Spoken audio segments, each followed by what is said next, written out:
నీ జాతి ప్రజల కొరకు నువ్వు ఒక ద్వారంగా మారితే అనేక మంది యేసయ్య మందిరంలోనికి వస్తారు వస్తారు వస్తారు కానీ మన బ్రతుకులు మనం బ్రతకడానికే, మన ఇచ్చ తీర్చుకోవడానికే, మన యొక్క ఆడంబరాలు నెరవేర్చుకోవడానికే, మన హృదయ వాంఛను నెరవేర్చుకోవడానికే తప్ప దేవుని మనస్సును రంజింపజేసి ఆయన హృదయ వాంఛను తీర్చి ఒక ఆత్మనైనా నేను దేవుని మందిరంలోనికి నడిపించలేకపోతే ప్రభువా నా బతుకెందుకని రొమ్ము కొట్టుకుని నువ్వు ఏడవలేక ఒక ద్వారంగా మారలేకపోతే ఎవరి కొరకు నీ భక్తి కావాలి?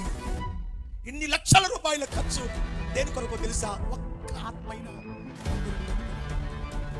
అందుకే ఎంతమంది ప్రసంగికులు కాదు, ఇంక్లూడింగ్ మీ పాస్టర్ గారి కంటే ఎవరు బాగా ఏం చెప్పలేడు. నేను చెప్పగలను, ఎందుకంటే ఏ సంఘానికి ఆ స్థానిక సంఘ కాపరిని మించిన బోధకుడు ఎక్కడి నుంచి రాలేడు. వీళ్ళంతా సినిమా యాక్టర్లు అండి. ఫోటోలు వేసుకుని వచ్చే మా బ్యాచ్ అంతా సినిమా యాక్టర్లు. కలుపుకుని కలిసి ఒకటో రెండో ప్రసంగాలు చెప్పి మిమ్మల్ని మురిపించిపోయే యాక్టర్లు వీళ్ళంతా. ఒరిజినల్ హీరో మీ చర్చికి మీ పాస్టర్ గారే. చాలు ఆయన బోధ.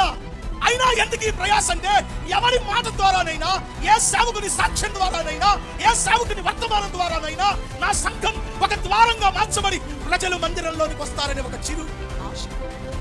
తీర్చలేని నీ బతికెందుకు? ఆ దేవుని చిత్తం నెరవేర్చలేని అలాంటి ప్రసంగికులు ఆలోచించవచ్చు. వాళ్ళు చేస్తే రేపటికి రెండు ₹1 ఇక్కడి నుంచి నువ్వు తీసుకెళ్ళలేవు. నీ బతుకుల్లో బ్రతకాలనుకుంటే ద్వారంగా మారిపో. ప్రజలు వస్తారు దేవుని దగ్గరికి. ఒక డేవిడ్ లివింగ్స్టన్, ఒక సమరయ స్త్రీ. ఇంకా